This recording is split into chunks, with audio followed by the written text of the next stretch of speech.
Alright, I will meet you all back at the Flounder Pounder, and we will seek passage to Beggar's Hold in the morning. I need to go home and study these spells to make sure that I have them ready and prepare the illusionary script. Okay? Yeah. I should probably do some shopping. See you guys later. Great Oak be with you. And shut up. And you, when you get back to the inn, you come into my room because me and you need to have a talk. Ooh. And Which one? Wow, chicka, wow, wow. Oh, baby. I say to Flynn. Move, cat, go away. All right. I'm going to go to the marketplace. Okay. Is there something in particular that you are looking for? I'm going to look at, like, swords, daggers, hand crossbows, and see if there's, like, any kind of, like, Pointy things. cool thing that would possibly be better or more interesting than the things that I have currently. You have a flaming sword. I know, that's number one. I need number two. I have two hands, bro. He needs an ice sword now. Yes. Sword of ice and fire. I have an ice sword. Gee, I wonder who might be able to make an ice sword. I bet the ice miser. Need to get in good with that guy. Oh, we'll get in good, and then we'll tear his heart out. All right, so browsing along the shops, you notice that there isn't anything that kind of deals in any magical goods, and so pretty much all of the weapons would be just as good as kind of what you are already wielding. Certainly nothing as powerful as your flaming sword that you have. Yeah, that has been blessed by Heat Miser. I guess I'll just pick up another hand crossbow. You want another hand crossbow? Yeah, just in case. All right. Can never have too many hand crossbows. How much are like healing potions? Healing potions are... Or potions in general. Healing potions, if you get... where is it? I know it's on this list. Here it is. So potion of healing is 50 gold.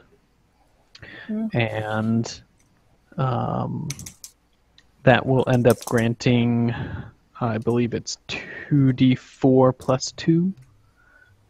Yeah, not bad. Not bad. Is there a list somewhere? The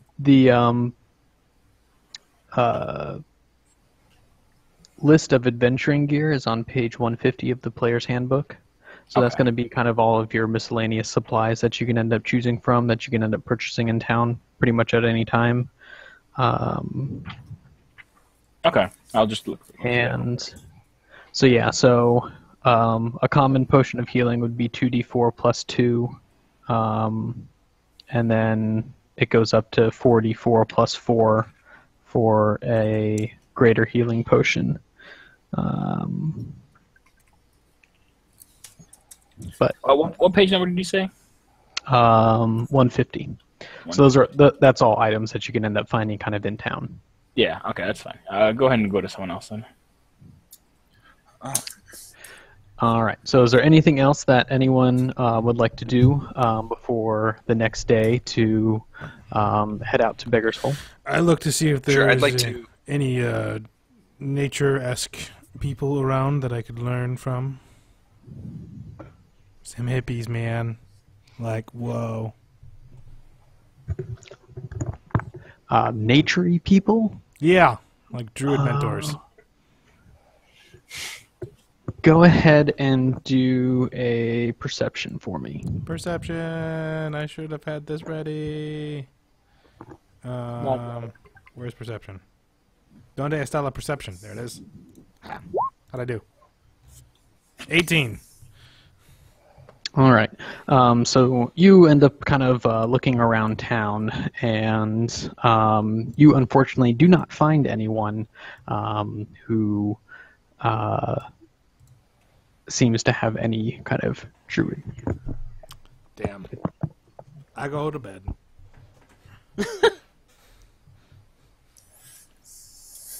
If I can't find anybody with an 18, I can't find shit. I'm done. I got nothing to do. Yeah, you're pretty sure that no one in this type of city would have any druidic powers or anything like that. No, scratch that. I'm not going to bed. I'm making a huge mess in my room by putting a bunch of dirt on the floor. What? I'm putting a bunch of dirt on my floor, and I'm carving druid symbols. No, I don't care anymore. Don't care anymore. I'm meditating. It's a form of meditation. All right, Flynn, was there anything that you wanted to do? Yeah, I'm probably, like you said, if it's available, I'm going to get 2 potions of common healing. Yep. I couldn't locate, in town, is there any, like, silver bolts?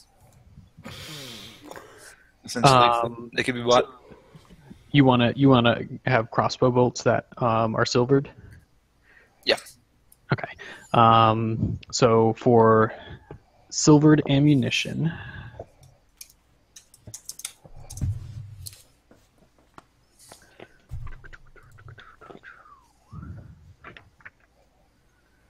Guys, getting a skilled hireling is only 2 GP per day. We could hire a fucking army. We could hire everybody. so for 10 pieces of ammunition, if you want to have them silvered at a local blacksmith, you can pay them 100 gold to convert basically 10 ammo to silvered. How much? 100 gold. I will do that. I will do that. God damn. That's a lot of fucking money. All right, I do that. And then I head back to the docks to see if I can procure a boat that would be willing to grant us passage for tomorrow. Okay, so you end up heading down to the docks, and you come across the captain that you helped. And as you walk up to him, he goes, "Ah, my little friend, welcome back." He says, "What are you doing back down here at the docks so soon?" Just spreading the good word and offering my help to those that need it. He's like, yes, I've been telling my entire crew of the great works of the Great Oak. Should have killed him. That's Finn. Should have killed him. See, now, even if we kill him now, it's still gonna fucking spread. Mm-hmm. Now, then we I don't know why you're bad. I'm working on getting the Emperor to worship the Great Oak. What we need to do is we need to discredit the source. So I basically tell him that at this point if he's heading out tomorrow morning, we were looking for someone that could grant me passage. I heard there's some help that the town across from us, I always forget the damn name of it. Beggar's Hole.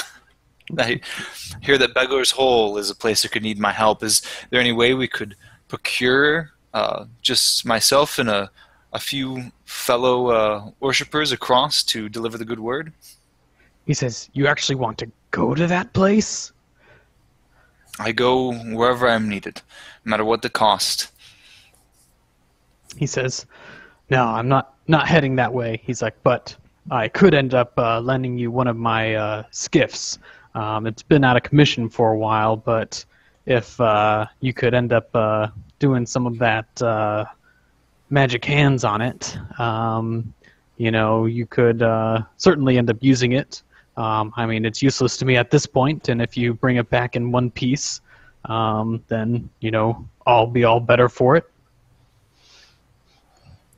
Well, I couldn't say no to a kind offer like that. I would be more than happy to take a look at your skiff, and hopefully it'll continue to lead us on our path that we are destined. So he ends up walking over to a much smaller boat. It's got a single sail on it and a couple of long poles that you see along the side. He ends up pointing out some of the damaged areas for you to end up mending to kind of put it back into shape. And you're able to, easily end up kind of putting it back into working order. And he says, perfect. And he's like, you do know how to drive one of these things, right? How hard could it Do be? I? You do not. I say I'd be remiss if I said that I was well versed at sea. At skippering. And I basically ask, if you can offer just a quick tutorial for a noob. And so he ends up laughing. He's like, I guess you probably aren't from around here then, huh? And he ends up kind of going over the basics with you, shows you how to kind of hoist up the sail and how to end up steering the skiff. So that way you have kind of a basic working knowledge of the operations. Okay. I take the knowledge. I wish him well. I cast Bardic Inspiration on him. Help him in his future. Help him in a future task as well, which is essentially my blessing. I sprinkle him with a few leaves, and then after he's gone, I retreat to sleep on the boat for the night to make sure it doesn't get stolen. And You mean the skiff? The broken skiff? it's fixed The now. fixed working skiff. All right. Thank you very much. My bad. So he ends up giving his farewells, and he says, "May the great oak be with you." And he ends up heading off. And I give him He does the same to you. all right, I'm all set. I should have killed All him. right. So while this is all happening, we have Fa Ping heading back out into the Temple District, but this time he is beside the Emperor, who is now sitting in his litter that is being carried by several kind of burly servants. And they walk down the road, and it's not too far from the area, but they come to this large building and end up walking inside and see this highly decorated room, which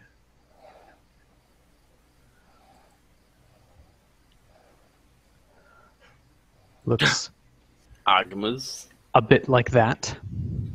Agongabas.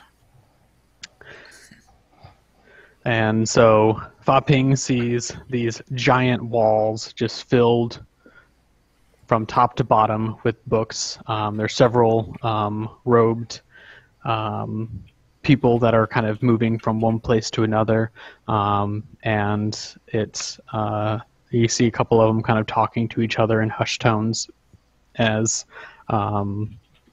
you kind of walk into the central area, and someone ends up kind of approaching the group, and upon noticing that the Emperor is with you, he ends up bowing low and he says, "Oh, Your Grace, what can I do for you?" I thought your name was Theodore.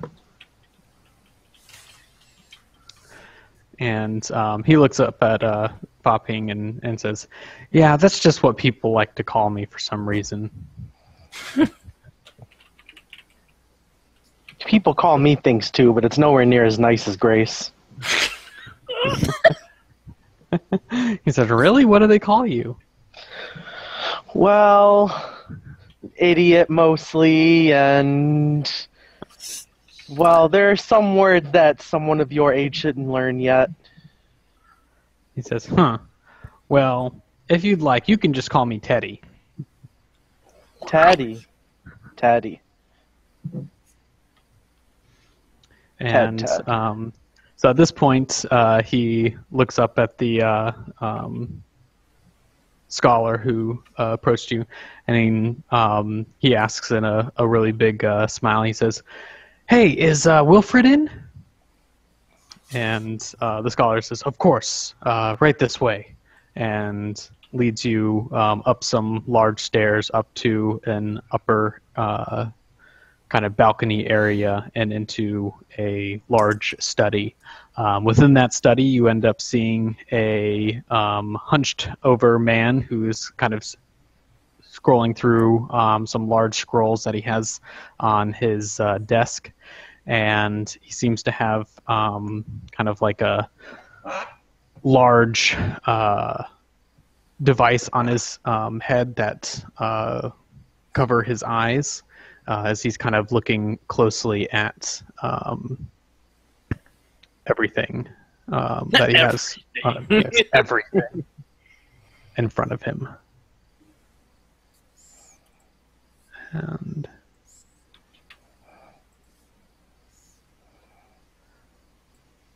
all right, so that's in your.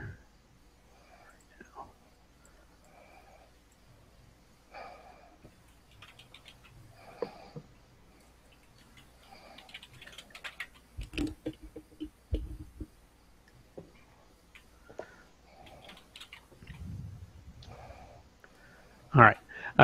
So he ends up looking up and he says, "Ah, little emperor." He's like, "Back to the library so soon?" And this is what he looks like. Ooh, no creeper guy.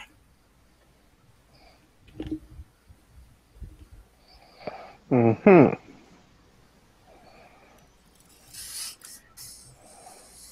And the emperor ends up running over to him. He's like, "Yeah." He's like, "I was showing my new friend Fa Ping here the library.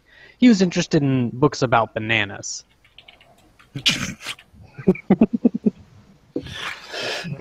Oh, I can't believe this made it this far. This is what you chose to do. This is the best thing ever.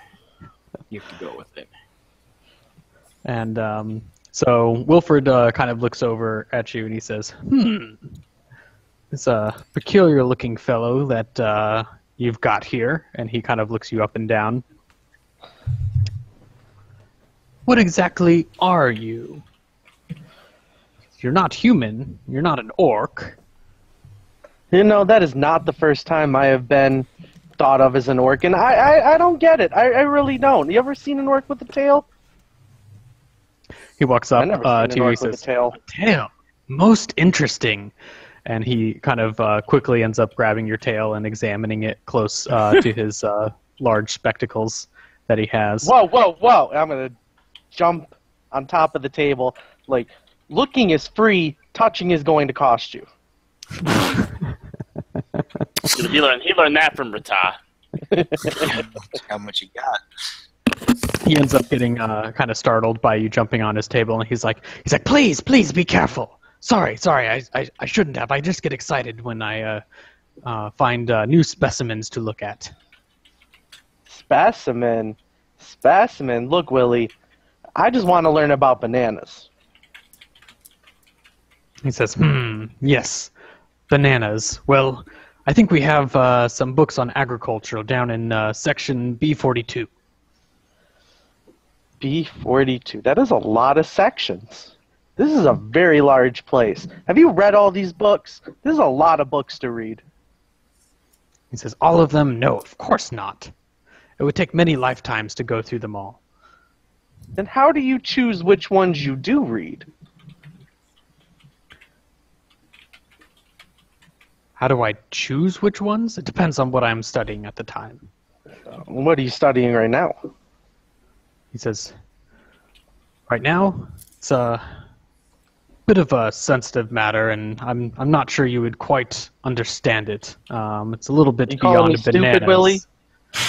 He says, No, of course not. Well, here. A little. And he ends up kind of waving you over and A bit. points at a couple of the parchments that he has on down there. And he says, "Well," he's like, if you are not stupid, as you say, he says, "Tell me, what does this passage tell you?" And he points down at the parchment to kind of see what you get from it. You can do an intelligence check for me, or something else, if you would like. I will just do... Oh man, my intelligence checks are bad. They are. Let's go for it. Oh, okay. Hey, not bad. So you end up looking at it. Zero? Do you have negative intelligence? I have -1 to my intelligence check. So you look down at it. Fortunately, there is a large picture, and seems to be a picture of a crystal on there. And you do recognize a couple words on there. One that seems to stick out seems to be basically referring to these crystals as having thoughts of their own.